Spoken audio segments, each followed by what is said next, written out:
다음 종목으로 또 넘어가 보겠습니다. 신은석 캐스터 어떤 종목이죠? 네, 유튜브를 통해서 들어온 종목 진단 만나보도록 하겠습니다. 닉네임 월출산님이고요. 종목은 LNF 22,000원인데 22만원으로 잘못 적어주신 것 같네요. 22만원에 5% 들고 계신데, 안녕하세요. 오늘 많이 빠져서 무슨 일인지 깜짝 놀랐습니다. 진단 좀 꼭 해주세요. 부탁드립니다. 라고 보내주셨네요. LNF 일단 오늘 차트를 살펴보면요. 6% 이상이 좀 빠진 흐름이네요. 오늘 종가 기준으로 20만 7,300원에 장을 마감했는데요. 오늘 좀 외국인들의 매도세가 두드러진 하루였죠. 또 오늘 외국인들이 대형주와 또 2차전지 대표주들이죠. LNF나 에코프로비엔 같은 종목들을 좀 팔고 리오프닝이나 좀 바이오 관련 종목들로 좀 갈아탄 걸로 보이는데요. 오늘 특별한 뭐 악재가 있는 건 아니었던 것 같고요. 일단 오늘 좀 소폭으로 조정이 나온 것 같은데 다시 한번 좀 다시 올라갈 수 있을지 궁금하신 것 같습니다. 박준영 운영님께 진단을 부탁드려 보도록 할게요. 운영님, LNF 어떻게 보고 계시나요? 예, 오늘 이제 주가가 빠진 이유를 제가 이제 그 2차전지 소재 관련 종목들 최근에 제가 공개 방송을 통해서 일주일 전부터 좀 약간 기대치를 낮춰야 된다고 얘기를 하고 있는 쪽이 있거든요. 네. 그 이유가 아다시피 최근에 11월 말 정도에 LG화학이 미국의 양극재 쪽에 그 대규모 투자를 한다고 발표했지 않습니까? 네. 그러니까 아마 3조 5천억 규모 정도 될 거예요. 톤수로 따지면 2027년도 기준에서 30만 톤 규모인가요?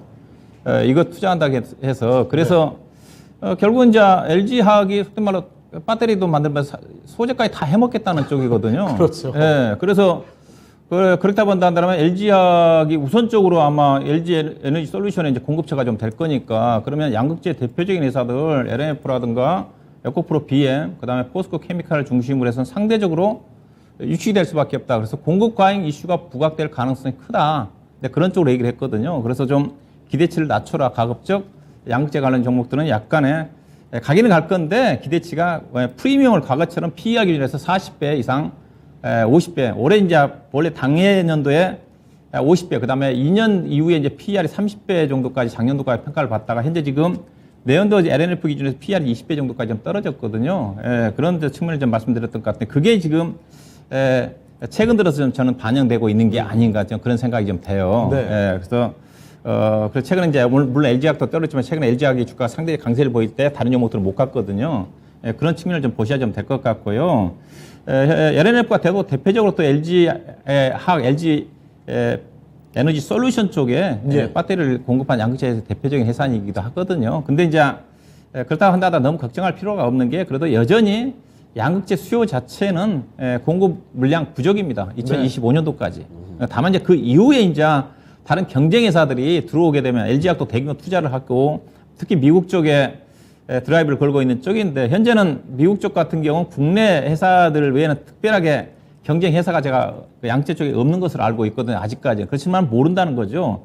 아직까지는 수요가 위이다 보니까 제품만 만들게 되게 되면 공급할 수가 있었겠지만 자꾸 앞서겠다시피 LG화학이라는 여타 다른 경쟁사들이 투자를 하게 되게 되면 그게 이제 공급 과잉 이슈로 부각될 수가 있는 부분은 있다고 좀 봐요. 그래서 그래서 과거처럼 2차전지 소재 관련 종목들이 PR 기준에서 40배, 50배 정도까지 프리미엄을 받기는 어렵다.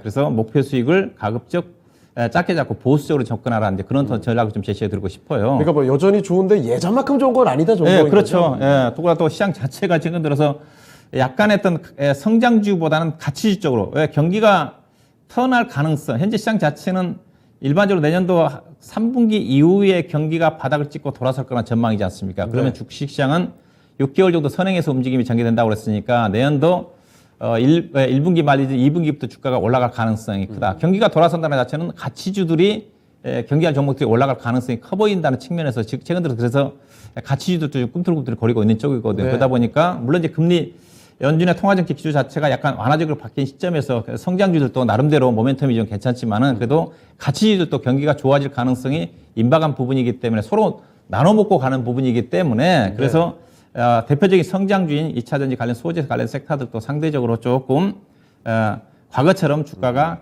강하게 드라이브 걸지는 쉽지 않겠네요. 그래서 오늘 같은 경우도 보면 이거 대표적으로 오늘 앞서 얘기했다시피 기관 투자가들이 중국발 제로 코로나 정책 완화에 대한 기대감을 가지고 화장품 관련 정보 집중을 하면서 대표적 이들 관련 종목들은 외국인 투자가도 팔았지만 기관 투자가들이 많이 팔았어요. 예. 그래서 기관 투자가들에 따라서 매매할 필요는 없지만 기관 투자 단기 매매하고 있기 때문에 그래서 일단 보유 전략이고요. 그래서 다만 좀 너무 공격적으로 대응하지 말아라. 손절할 건 없죠. 그래서 오히려 이들 정도 이제는 좀 주가 좀 빠지면 좀 사야 되는 거고요. 뭐 충분히 이 종목은 최근에 저점이 잠깐 20만 원 아래까지 좀 내려온 상태이긴 한데 20만 원 정도 지지가 좀 될 것 같습니다. 지지가 네. 될 거고 다만 주가가 좀 이제는 현재 가치주와 함께 순환 상승을 하면서 완만하게 좀 상승을 좀 하지 않겠는데 일단 보유 전략 제시해 드리고요. 일단 직전 고점까지 최소한 가져가는 전략입니다. 23만 8천 원인데 20만 원을 이탈할 것 같지는 않고요. 20만 원과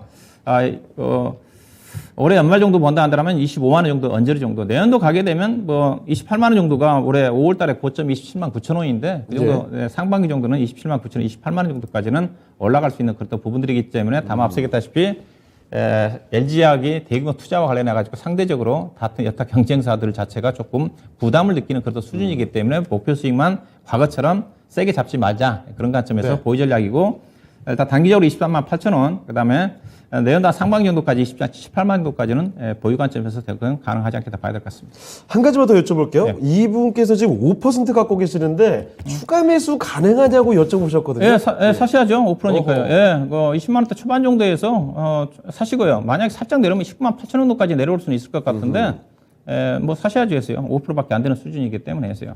예. 네, 알겠습니다.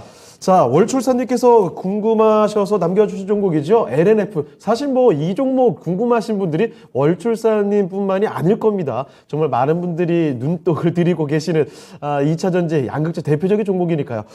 근데 예전만큼 아주 뭐 정말 대단한 상승을 보여준다. 그렇게 좋을 거다라는 기대감을 갖기 좀 어려울 것 같다는 점 분명히 유념을 해 두시고 하지만 아직도 좋은 종목이라고 볼 수 있겠습니다.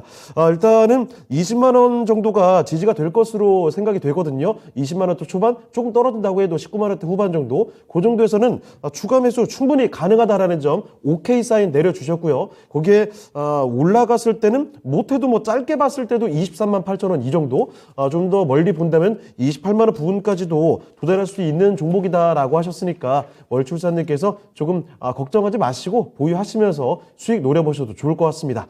자, 이렇게 LNF 살펴드렸습니다.